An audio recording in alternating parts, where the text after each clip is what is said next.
A Father's Promise by Donnalynn Hess. Chapter 24. A Hard Decision. May 1944. Hear my prayer, O God, give ear to the words of my mouth. For strangers are risen up against me, and oppressors seek after my soul. They have not set God before them. Behold, God is my helper. The Lord is with them that uphold my soul. Psalms 54, 2 through 4. Rudy lay in bed enjoying the night, unwilling to let it pass. He knew what he must do.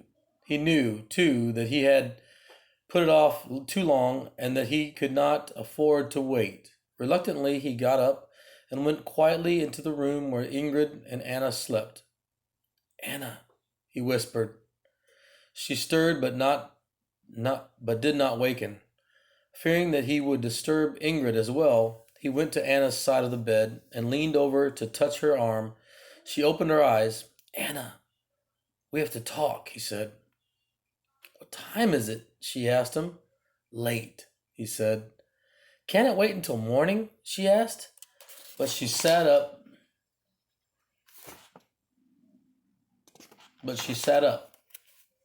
"No," he replied. "I don't think so." "All right," she said. "Go out and put the kettle on the stove and for some tea. I'll be along soon as I can get the sleep out of my eyes." Rudy had just finished straining the tea and pouring it into the pitcher when Anna appeared in the kitchen. "Got it all ready for you," he said, as he placed 2 cups on the table and then returned to get the pitcher. "Whatever's on your mind must be important for you to get me out of bed for tea at this hour," she said. He sat down across from her. "It is. It's got something to do with Joseph, doesn't it?" "Yes," said Rudy. "I don't want another incident like the one we had earlier this evening." "There shouldn't be. He's leaving tomorrow," Anna said. "He may be leaving," said Rudy, "but if I stay here, I assure you he'll be back to stir up trouble." "What kind of trouble?" Rudy hesitated. "I think he is considering telling the Germans that you are giving refuge to a Jew." "No, Rudy," Anna argued. "He's just talking. He has no idea you're Jewish. He wasn't around when Oscar told me." "I think he does," Rudy said. "I think he's known ever since that first night I came here with Oscar. He almost got a rise out of me even then, remember?" "Well, even if that's true, what makes you think that your leaving will help matters anyway? The Nazis wouldn't care if you were still here. If they thought I'd give you refuge, they would take me away all the same." "I don't think Joseph will tell them if I leave," said Rudy. "He may be rude to you. He's rude to everybody, but he bears you no real grudge. He hates me. However, if I leave here, I take away the motive for his betrayal." "Maybe we can think of something else," said Anna, hopefully. "I'm afraid not, Anna," Rudy said. "Believe me, I've been trying all day and most of the night to come up with something this is it. Or something, and this is it." They both sat in silence for a while, slowly drinking their tea. "You know, Anna," Rudy said after several minutes, I've never been quite able to figure out why Joseph hates me so much.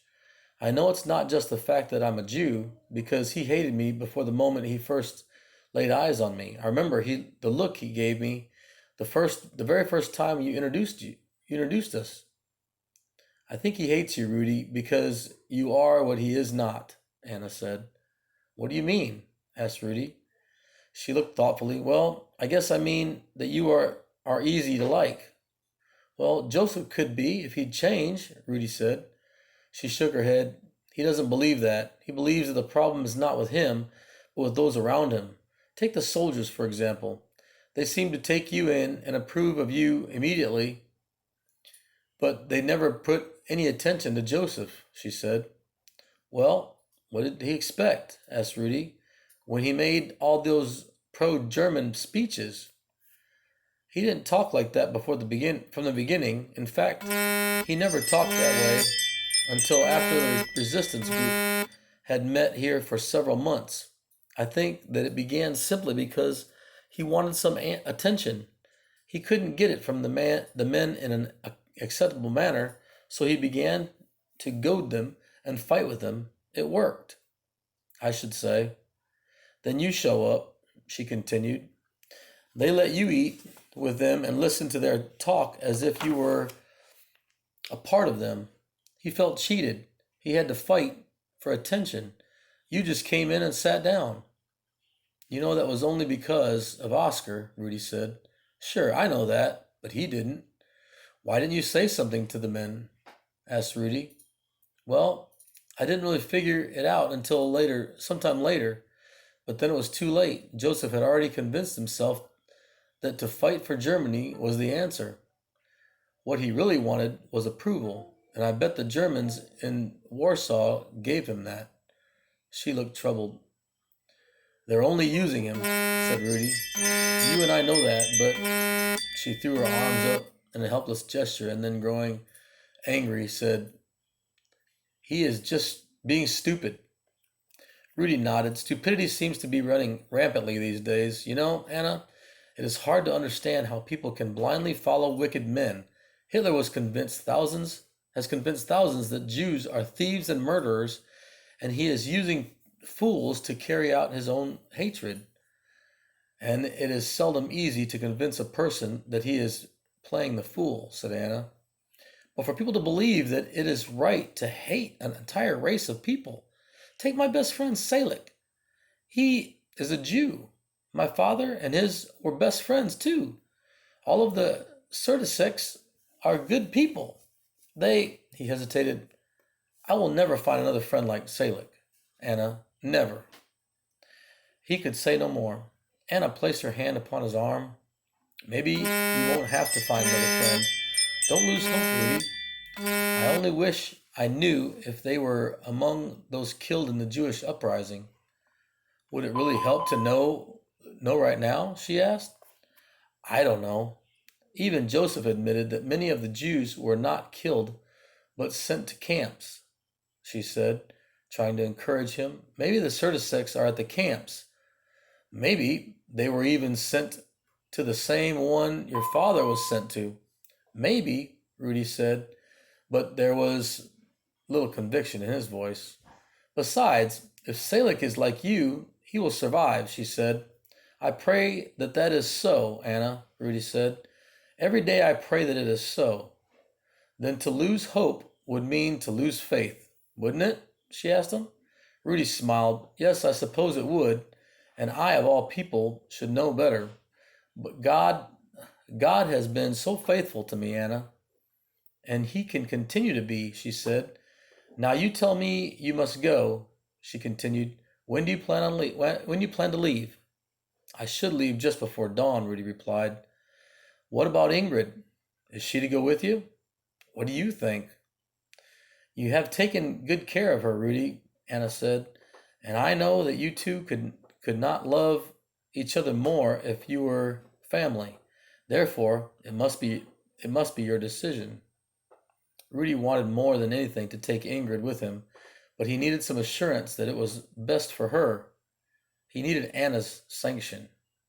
Just tell me honestly, Anna, what would you do if you were me? He asked. If I were you, Rudy, I would have grown weary of saying goodbye to those I love, and I would avoid having to say another. I'm afraid I would take her with me. Afraid? Why afraid? Asked Rudy. Because that would be a decision of the heart and not the head.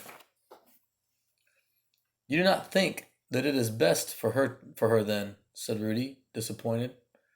The forest is not the place for little girls. She is not strong like you, Rudy, Anna said. Though I believe with all my heart that if you take her, you will give all the protection you can. Rudy suddenly felt very tired. She will stay with you, he said. Do you want to say goodbye to her? Asked Anna. No, said Rudy quickly. Then he added, I will let you tell her that I've gone away. Make sure that she knows that it is just for a while. Make sure she knows that I will be back for her. Are you certain you must go? Yes, he said. I will leave in a couple of hours. Then I must get busy. There is much to do and little time. You need not do anything, Anna. I travel light, and I will have no trouble finding something to eat by lunchtime, Rudy assured her. Well, I will at least pack you an extra set of clothes. That way you will always be able to have clean things to wear. This time, when you return, I want to see you before I smell you. Rudy laughed outright. Do I have to keep my hair cut as well? He asked her. No, she said, smiling. You see, I have a feeling that you will be able to return before you need another haircut. I hope you're right, said Rudy. Why don't you get an hour or so more sleep? There is time, Anna urged. No, said Rudy. I have a couple of things I need to do. At this hour? Asked Anna. What do you need to do at this hour? Well, I thought I'd make a few more bark pencils for Ingrid. I'll I'll go out and collect as many smooth stones as I can, too. You know Ingrid, she's a finicky artist. I've never seen such a child, said Anna. Think what she could do if she were willing to use pencil and paper instead of stones and bark. I'm confident that I'll be able to convince her of it some day, said Rudy. Is that all you have to do before going? Asked Anna. No, there's one more thing, he said. Is it something I can help you with? She asked. No, not this time, he said. I'm just planning to have a little chat with Joseph on my way out. What do you plan to tell him? Oh, said Rudy. Let's just say I intend to put a bit of fear into his heart, just enough to make him think twice before he comes around again, or before he sends anyone else to visit you. That will have to be some speech, said Anna. Oh, it will be, Rudy said.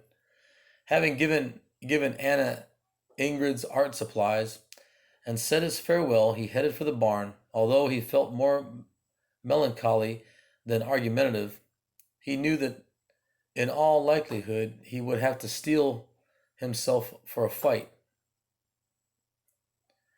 Joseph would probably still be sleeping, and Rudy doubted that he would enjoy being awakened. He was ill-tempered enough in midday.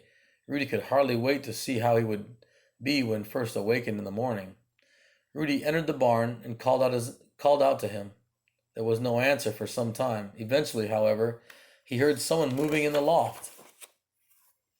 What do you want? Said Joseph. Rudy looked up. Come down here and I'll tell you, Rudy said. Why should I bother? Asked Joseph. Because I'm sure you don't want me to have to come up there and get you, answered Rudy, growing more irritated by the moment.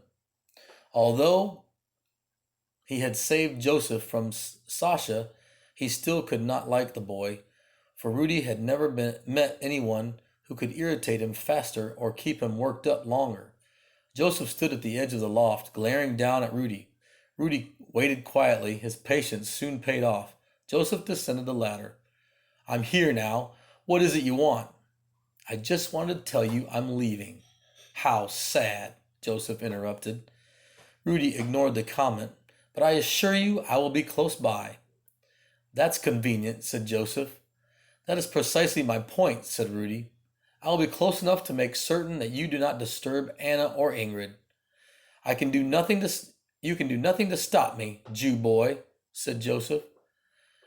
I would not test that theory if I were you, said Rudy. I may have saved your life once, but I assure you that does not mean that I would not break your neck in a moment if you try to harm those I love. You may not be alive to do anything about it, Joseph threatened. Rudy laughed scornfully.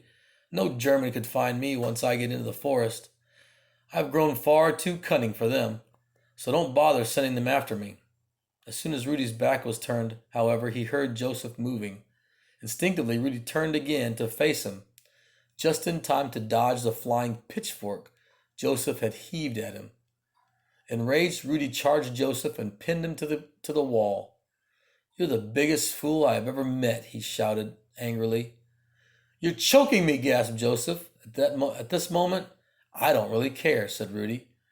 And he kept his arm firmly placed across Joseph's throat as he continued. Now you listen to me, and you listen carefully. I'm confident that I shall live to see the end of this war. Do you know why, Joseph? Because God has promised this Jew that he will keep him.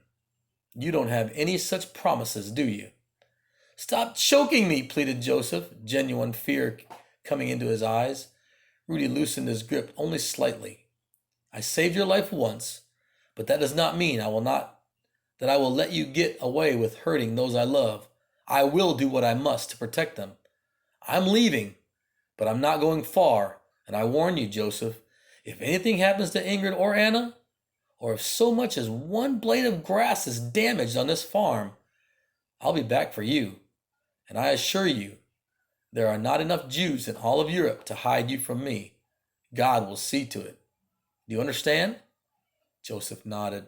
Good, he said as he released his hold. Joseph slid down the wall, holding his throat and coughing. Rudy picked up his gear and left him, certain that he had put enough fear in Joseph's heart to keep Ingrid and Anna safe.